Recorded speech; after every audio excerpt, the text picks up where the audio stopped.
I went to comp and didn't do very well in my grades, not very well at all, quite disappointing no matter how hard I tried. Didn't really know what I wanted to do. Started in Virgin College and I did the childcare level 2 course, got really good grades in that, led me onto the childcare level 3 course.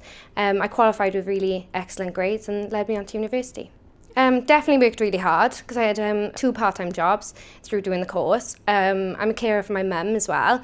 To overcome a lot of obstacles to get to where I am, but I think that's maybe what contributed to it, that I had to be so determined to get to where I am, really.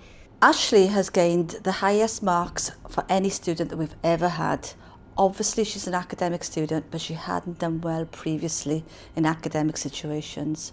Once we placed her in a setting where she could see the end goal, see what she wanted to do, it all clicked in place for her, applied the theory to practice and did so well. Well, I've got another 2.5 years on my course, so in about 5 years' time I'm hoping to have a stable job in the healthcare industry. Hopefully children's nursing, not sure which avenue as of yet. A bit more experience will tell me that, but